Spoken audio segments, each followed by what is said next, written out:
कक्षा 8 गृह शिल्प के अंतर्गत आज हम क्वेश्चन आंसर देखते हैं। इसमें पहला है हमारा वस्तुनिष्ठ प्रश्न और इसमें है रिक्त स्थानों की पूर्ति कीजिए। क है वस्त्रों की सिलाई करना एक है, तो इसमें यहाँ ये जो हेडिंग लिखा हुआ है ये मोटे अक्षरों में, ये आपको खाली स्थान में लिखना है कला। फिर ख है मशीन में तेल डालते समय को ऊंचा कर लेना चाहिए, तो किसको? नीडल बार को ऊंचा कर लेना चाहिए। उसके बाद है ग, रेशम के तंतु एक प्रकार के कीड़े के से प्राप्त होते हैं, तो कीड़े का एक कोकून होता है, उससे रेशम के तंतु प्राप्त होते हैं। उसके बाद है क्वेश्चन नंबर 2, अति लघु उत्तरीय प्रश्न। इसमें क है वस्त्र कितने प्रकार के होते हैं, नाम लिखिए। उत्तर में आप लिख सकते हैं वस्त्र मुख्य 3 प्रकार के होते हैं, ये आपका हेडिंग होगा। और इसमें पहला सूती, ऊनी और रेशमी वस्त्र। उसके बाद ख है किस वस्त्र पर क्रॉस स्टिच की कढ़ाई सरलता से होती है, तो देखिए दुसूती वस्त्र पर क्रॉस स्टिच की कढ़ाई सरलता से होती है। नेक्स्ट क्वेश्चन आपका ग है, इसका क्वेश्चन का आंसर आप आसानी से देख सकते हैं। ऊनी वस्त्रों का प्रयोग किस ऋतु में किया जाता है? आप सभी जानते हैं ऊनी वस्त्रों का प्रयोग शीत ऋतु में किया जाता है, सर्दी में जो है इसका जो है उपयोग किया जाता है। उसके बाद नेक्स्ट क्वेश्चन पर चलते हैं। क्वेश्चन नंबर 3 है, देखिए क्वेश्चन नंबर 3 है लघु उत्तरीय प्रश्न। इसमें क्या है, घर पर सिलाई करने के किन्हीं 4 लाभों को लिखिए, 4 लाभ लिखिए। तो देखिए आप लिख सकते हैं, सबसे पहले आप उत्तर में हेडिंग डालेंगे घर पर सिलाई करने के लाभ, और घर पर सिलाई करने के निम्नलिखित लाभ होते हैं, ये भी आपका एक मुख्य हेडिंग होगा।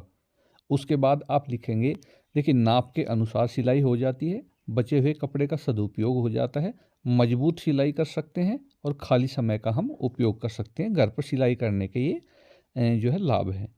उसके बाद हम ख देखते हैं, रेशमी एवं ऊनी वस्त्र कितने प्रकार के होते हैं, उनके नाम लिखिए। उत्तर में आप सबसे पहले हेडिंग डालेंगे रेशमी वस्त्र के प्रकार, और इसमें आप दूसरा हेडिंग जो डालेंगे वो डालेंगे रेशमी वस्त्र निम्नलिखित प्रकार के होते हैं, सिल्क, सॉटन और मलखम्ब।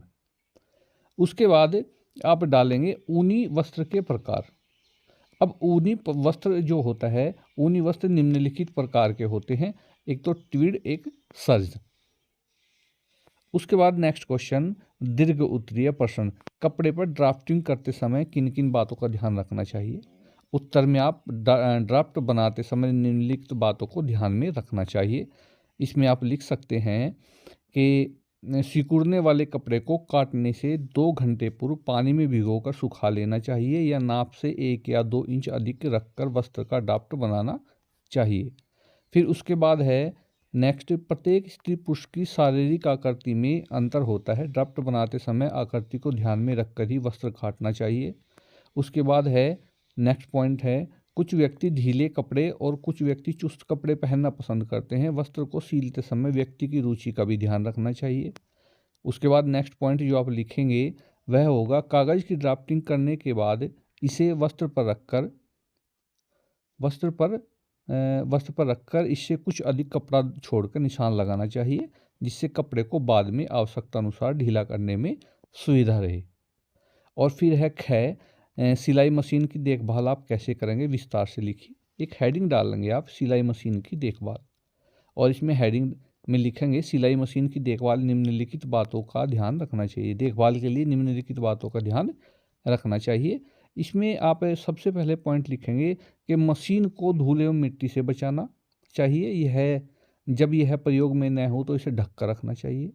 दूसरा है, मशीन में सप्ताह में जो है कम से कम एक बार तेल मशीन का ही तेल आता है अलग से, अवश्य डालना चाहिए। मशीन पर संकेत बना होता है कि तेल कहाँ कहाँ डाला जाए। फिर नेक्स्ट पॉइंट है हमारा, तेल डालते समय नीडल बार को ऊंचा कर लेना चाहिए, और प्रतिदिन की सफाई के अतिरिक्त वर्ष में मशीन को एक बार खोलकर उसके विभिन्न पुर्जों को मिट्टी के तेल से साफ करना चाहिए। तो देखिए ये कुछ खास बातें थी जो मशीन की देखभाल के लिए थी, और चैप्टर का यही आखिरी क्वेश्चन था। नेक्स्ट वीडियो में नेक्स्ट चैप्टर लेकर के हाजिर होंगे। धन्यवाद।